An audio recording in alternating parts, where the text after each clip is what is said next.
من البروفيسور إلى الشعب الجزائري. السلام عليكم ورحمة الله تعالى وبركاته. إن الجزائر عاصية على أعدائها محمية ومصانة من كل مكروه، ويبقى مستقبلها بإذن الله تعالى بيد أبنائها المخلصين الذين يمضون في بنائها، وهم يقدرون تاريخها حق قدره، ويقرون بالعرفان لمن صنع هذا التاريخ الحافل بالأمجاد المليء بالعبر والدروس. الحمد لله الذي جعل لهذا الوطن رجالا عاهدوا الله على حمايته وحماية شعبه الأصيل من كيد الكائدين. هذا الشعب الطيب الذي لا يستحق سوى عيشا كريما، ولا يستحق ما عاناه في زمن العصابة من ويلاتهم وكيدهم الذين انتزعوا منه حقوقه وقاموا بتهميش الوطنيين منه، وأبعدوا أجيالا عن الساحة واستولوا عليها بسخافة. أيها الشعب الكريم، لقد تم تبيين لكم الخيط الأبيض من الخيط الأسود من فضل الله، ثم الرجال استيقظتم من السبات واصبحتم تعلمون ما يجري في الكواليس، وتفرقون بين عدوكم وصديقكم.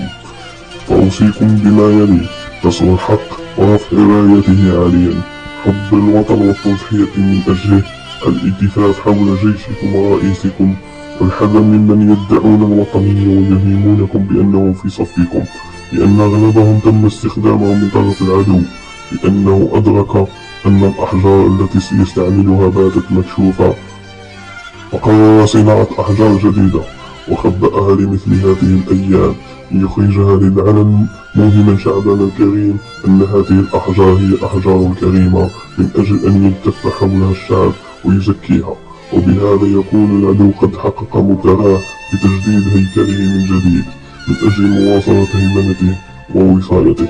أيها الشعب الأبي، توقفوا عن الكلام وتضييع الوقت، والتفوا حول بعضكم وحول مرشحينكم الذي ترونهم جديرون بالثقة وفيهم روح المسؤولية، وادخلوا إلى معترك الانتخابات بقوة، واغلقوا عليهم باب الرجوع إلى البرلمان حتى النوافذ الصغيرة، فكونوا لهم واستلموا المشعل، واجعلوا القرار لكم بفرض أنفسكم في الميدان.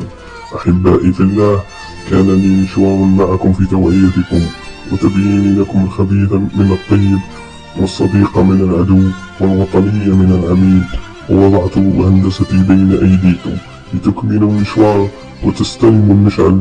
وأنا متأكد أن معظمكم قد فهموا الغاية من وراء هذه المدرسة، وأدركتم أن وجودها كان من أجل الاستثمار في الفرد وتصحيح سلوكه وفكره، لأن إذا صلح الفرد صلح المجتمع.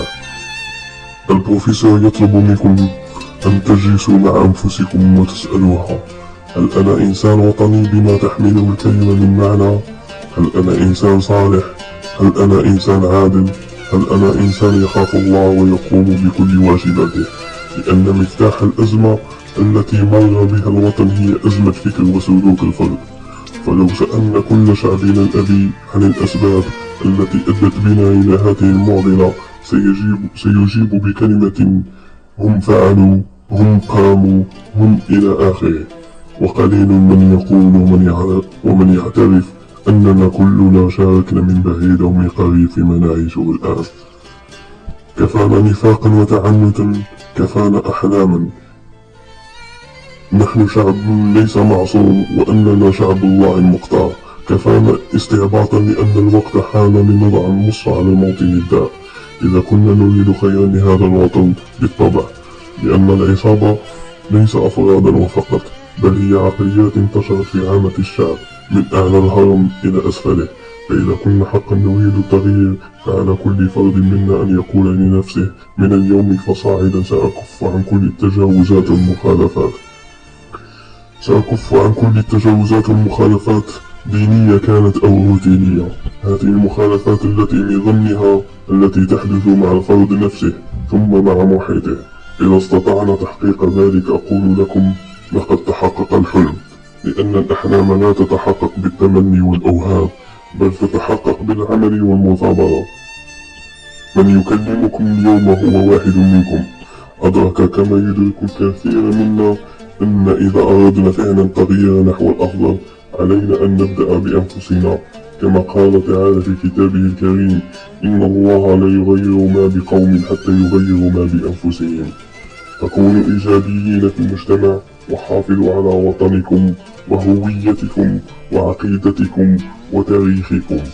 ولكل من يسأل من يقف ورائي أقول له هو نفسه من وراءنا كلنا، هو الخالق البارئ المصور الجبار القهار المتعالي، هو رب العباد والبلاد، هو الله ربي وربكم، نصرته فنصرني وثبتني وأنار دربي وحماني من كيد الكائدين، وشد أزري وحببني للعامة، وما كنت بدونه من شيء، آمنت بأن لا يصيبنا إلا ما كتبه الله لنا، وهذا كان كافيا أن أخرج من العدم لأكون الشوك في حلق الخونة، والشبح في حياة العملاء، والداء في نفس النقطاء، والدواء للبسطاء، وناشر الوعي الحكيم والفكر السديد، مبشرا بدنو الفرج الكبير وانتهاء عهد الغوغاء المتكالبين على هذا الوطن الطاهر الجميل، وحاملا لرسالة النوفمبريين وقاطع دابر الزواف الملعونين.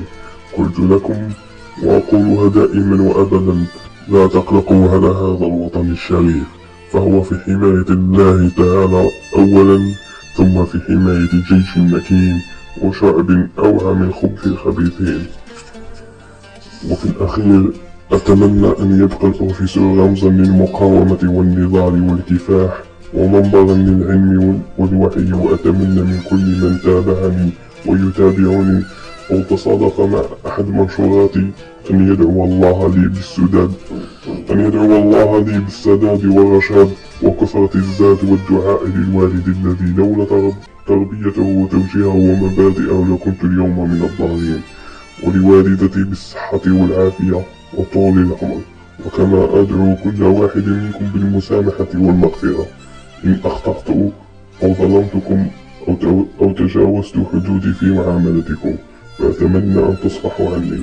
قلت لكم هذا الكلام ليس لأودعكم، ولكن لا ندري بأي أرض نموت وفي أي زمان، وتأكدوا دائما وأبدا أن هناك رجال شرفاء يزاولون عملهم في مؤسسات الدولة، فاطمئنوا واطمئنوا واطمئنوا، والقادم أجمل وأفضل معهم إن شاء الله.